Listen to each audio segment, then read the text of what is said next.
Hello, my diamonds, my TikToker, SheilaTruelove here with you. What usually happens with most relationships after a breakup?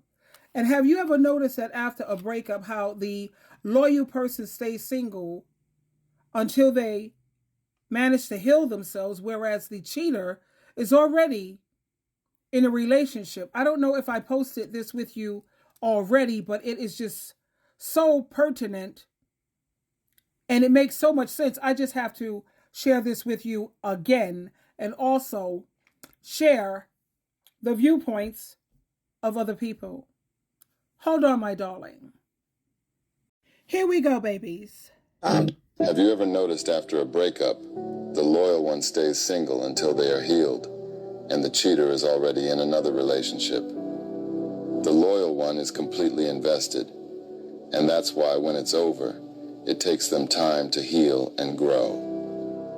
They don't just jump into another relationship because, emotionally, they are exhausted and need time alone. Cheaters need more than one partner to feed their ego, so they already have somebody else in line to replace you when the relationship goes bad. Loyal people choose healing over rebound, growth over games. They build themselves back up brick by brick, while the cheater keeps running in circles, chasing validation from the next person. One learns how to love better. The other never learns at all. That's the difference between loyalty and insecurity. One moves forward. The other just moves on. Be loyal, even if it means standing alone. Your peace is more valuable than a rushed relationship. Drop a 100 if you agree. You know, I was thinking about how long did it take for me to move on after my divorce. Actually, I became a part of the 4B movement. I was just so disgusted when it comes to relationships. I couldn't be so bothered, and I noticed how my ex-husband, he was immediately laying up with someone else in just record time. And I remember hearing that from the woman that he was renting a room in her rooming house, and how he had different, I don't know what the hell came in and out, because she was totally shocked in terms of the type of females that he brought up into the place. And little did he know, she told me everything. But when you think about when cheaters, they often lack emotional investments in their relationships. That's why it's so easy for them to just move on. And when they betray trust, they're usually more focused on their own desires and their own pain, even though they're the ones who cause the pain. Now, this is a self-centered mindset, and this allows them to detach easily and jump into new connections without addressing their unresolved issues. Whereas you notice the one who was faithful, they take the time to heal themselves. To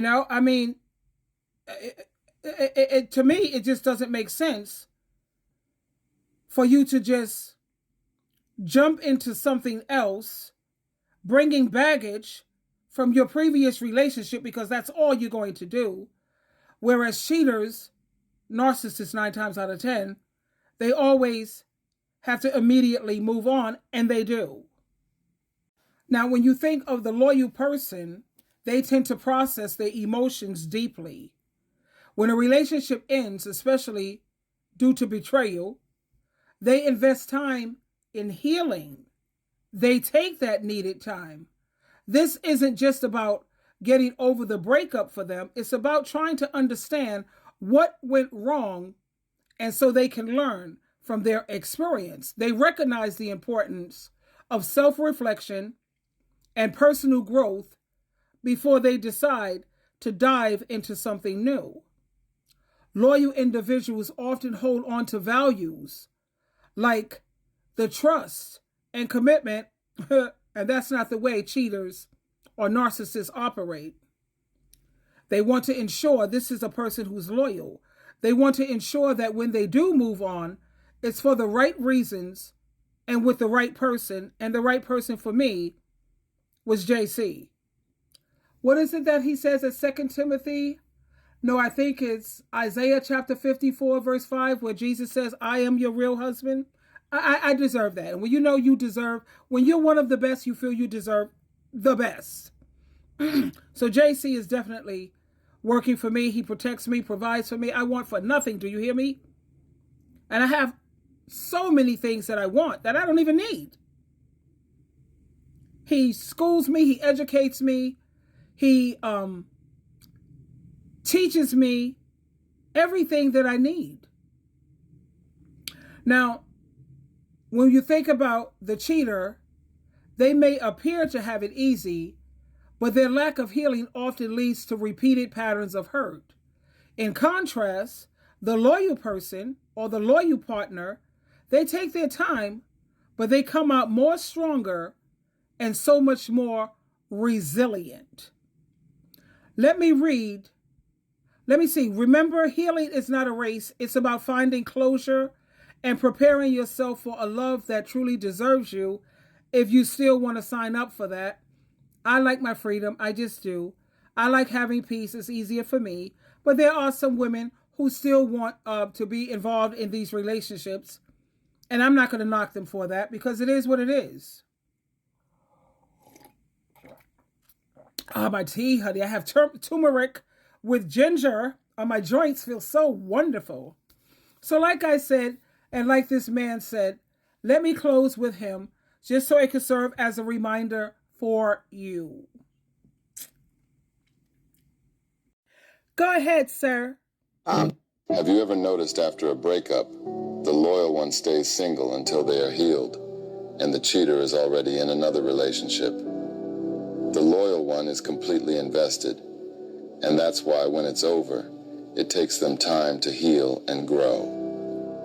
They don't just jump into another relationship because, emotionally, they are exhausted and need time alone. Cheaters need more than one partner to feed their ego, so they already have somebody else in line to replace you when the relationship goes bad. Loyal people choose healing over rebound, growth over games.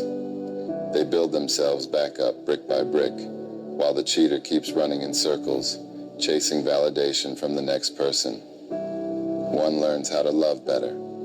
The other never learns at all. That's the difference between loyalty and insecurity. One moves forward. The other just moves on. Be loyal, even if it means standing alone. Your peace is more valuable than a rushed relationship. Drop a 100 if you agree. Like I said, I agree with him 110%. The one who is loyal, they definitely take the time to do the healing and exercise the healing that they need, whereas the one who moved on so quickly, and that makes it seem like, did they really love you at all? How were you able to move on so quickly if you really loved me? But I think we're all aware and we have learned how you have a lot of these men who are with women that they don't even love or they don't even like women. They like what they can get out of you. They like what you do for them. But when it comes to them liking your personality and your character, not really. A lot of these men are not looking for relationships. They're looking for help. Or a lot of people of today are not looking for real friends. They're looking for fools. So you have to be careful and be very mindful of these things. Always go to your Heavenly Father in prayer and ask your Heavenly Father to bring good people, sincere, authentic, kind, loving people into your life. It won't be easy considering 85% of people out here, honey, they suck. I'm sorry. I hate to say it, but it's like 15%, I would say, that are pretty good, decent people. And all you have to do is stay prayed up and ask your Heavenly Father to bring these good people into your life. Twinkle, twinkle, twinkle.